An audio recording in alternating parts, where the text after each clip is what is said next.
Hi, I'm Steve Zautke. Once again, Sebring. I'm with Sean Cridland, author of the Brumos Collection edition. It is a phenomenal book. You've heard of coffee table books. This definitely fits into that category. Sean, welcome to the Traction Reaction Podcast. Well, thank you very much, Steve. I really appreciate it. So we met a couple years ago in Indianapolis for the first time.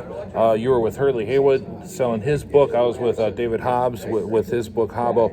And kind of walk us through how, I guess, before we get into the book, kind of give us your background and how you got involved to start as an author. Oh, sure. Well, my background originally was in ski racing. In the 1980s, I was a professional speed skier, which is skiing downhill over 120 miles an hour. And that kind of led to me setting the Bonneville record for training for aerodynamics on top of a car on the Vesco Streamliner. I went through the mile 162. But my ski racing career came to a close because of some back surgeries. I went to college as a 32-year-old freshman. Ended up with a master's and a PhD in comparative East-West philosophy. Taught for a while.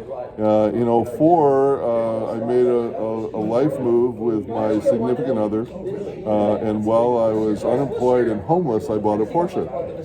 And that led me to joining the Porsche Club of America, becoming my region's newsletter editor, and starting to write stories and take pictures and so on. And then eventually that led to sending stories to Porsche Panorama and Excellence Magazine, the 356 Registry.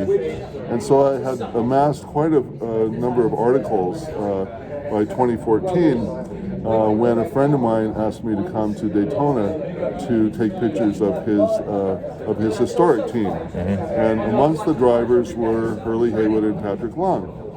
Well, someone had told me that year that there was no book on Peter Gregg. And so I thought, well, if there's no book, then maybe I should try it. I met Hurley. I said, I'm trying to do this thing. And he said, well, he'll help me if he can. But I never got a response from the Greggs at that point in time. And I called Hurley one day to say, thanks for your help. And he said, well, nobody's done a book on me. And so that led me to writing Hurley Haywood's book. We did very well with that book. And I asked Mr. Dan Davis if he would like to have a Brumos history book. And he said he would, but that it had to have a proper treatment of the Brundage family who founded Brumos, and also if I could trace out the origins and purposes of their Duesenberg Indy car, which eventually they turned into a sports car race. And the Brundages are the ones that started Brumos. Yes, Brundage, that turned into Brundage Motors, which then was shortened to BRU-MOS Brumos. Okay. Yeah. So, and then the Peter Gregg then bought the dealership, I think, in the mid-'60s. Yeah, that's right. Mr. Brundage, who had built quite an automotive empire, passed away in 1964. The Volkswagen distributorship that he had went back to Volkswagen. The Porsche distributorship went to Johnny von Neumann, and von Neumann didn't want to have a retail dealership, so he sold the dealership to a young Peter Gregg, who was about 24 years old at the time. Interesting. Yeah. And Brumos is such an iconic name. It's interesting that most people may not even know about the dealership in the first place. They just thought it was this race team that started up. That's right. But through the 1950s, the Brundages, first as Brundage Motors, then as Brumos, had actually built a tremendous reputation for their service, not just in the mechanical side, but also their customer service with sales and keeping a large customer base. So they were in the late 50s, early 60s. They were already selling cars to customers across the United States who wanted to have a Brumos car. And of course that contributed on through the Peter Gregg years, then the Deborah Gregg years, and into the Dan Davis years. And you mentioned about him being involved in Indianapolis at Duesenberg. Can you give us a little background on that? Or? Yeah, so in Hubert Brundage, the founder of Brumos, his dad was actually one of the very earliest hot rodders. So in the 1930s, he was pulling the fenders off of his 1932 Ford Coupes and, as they used to say, souping up the engines. And so in the mid-40s, he got this Duesenberg Indy car that was actually a 1930 car, came in second place at the 1931 Indy 500. So in about 1946, he's gonna hot rod it for the street. Okay. And so he puts a flathead Ford motor in it, which was like the cool engine of the time. He gets his flathead Ford motor from this company out of Chicago called Grand Corps. Yeah. And Grand Corps, of course, was the Granatelli brothers. So we actually have a letter from Anthony Granatelli Jr. to Ira Brundage, dated April 1947, inviting Ira to come to the 1947 Indy 500 to be in their pits. Just think of the history, just between those two, Yes. from a sports car, Indy car, just automotive entirely. How many people those two people touched? Exactly.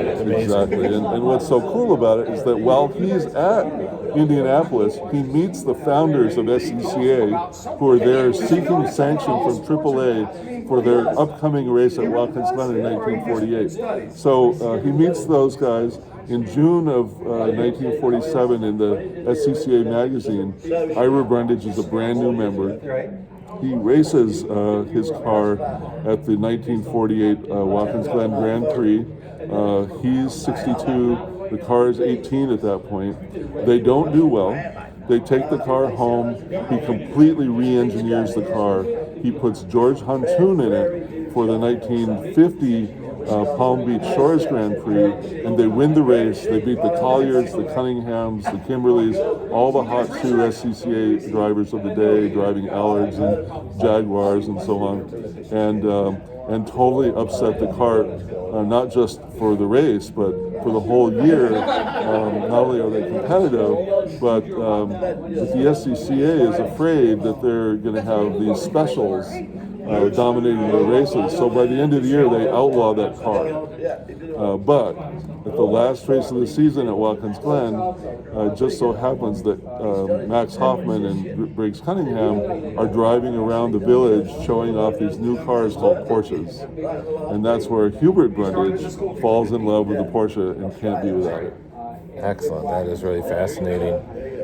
Talk us through some of the feedback you've gotten. You know, whenever somebody's doing research, I'm always amazed at when you're doing research on something, all the other stuff that you also find out about it, or people you run into who, oh, talk to this. Is there? You have any special stories researching this book?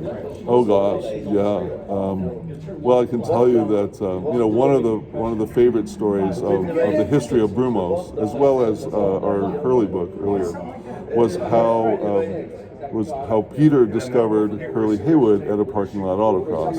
When Hurley, 18 years old at the time, driving a Nicky Chevrolet Corvette with about 500 horsepower, on skinny tires, beats the professional Hurley Peter Gregg. And so, who the heck is Hurley Haywood? A lot of egotistical guys might say something like, well, the heck with that guy, let's get away from him. Peter Gregg was so street savvy that he figures, oh gosh, there's this kid with all this talent. He's got enough money for his own car. We need to get to know him better, right? And so he and his wife Jennifer kind of take him in to their fold and nurture him until he's old enough to actually race sports cars in SCCA. Well, if you have a story like that, don't you want to have the picture? I do. And so I'm like, okay, who's going to have the picture of Hurley's Corvette? So I start calling people who were in PCA from the time.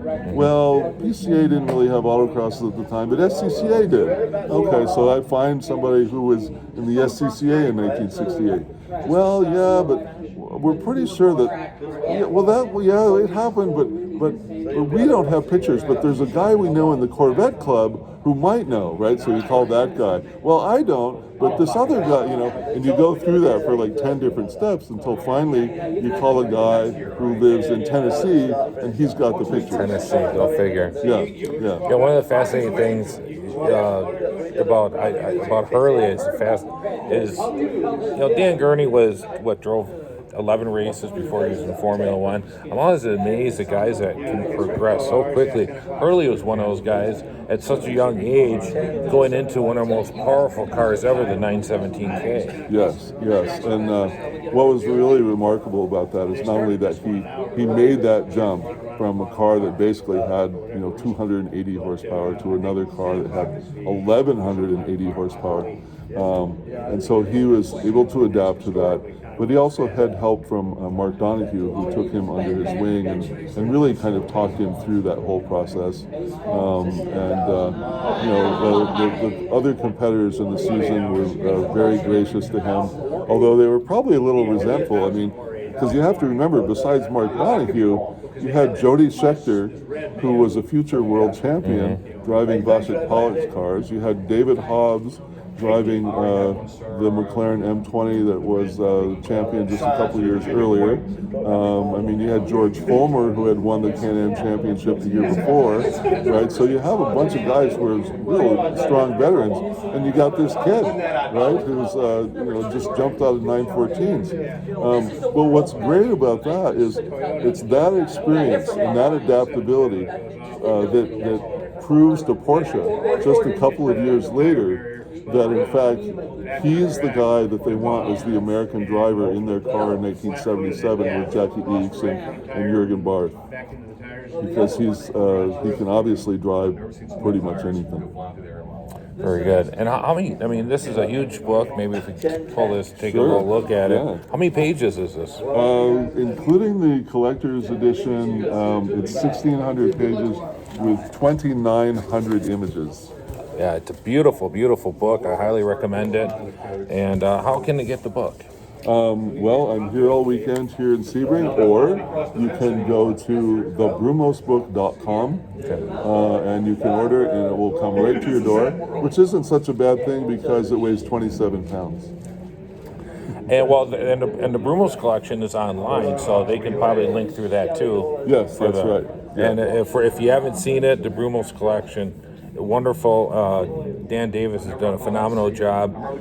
He's involved with our Harry Miller Club that I'm involved with. He's on the board of directors and has added some beautiful Miller cars to the collection. And it always surprises people in the past when Dan has showed up at the Milwaukee Mile.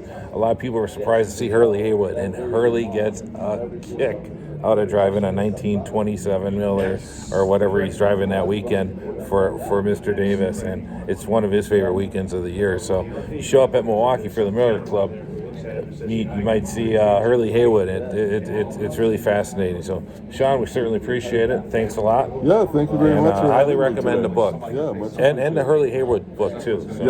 Yes, Hurley from the beginning. Thank you.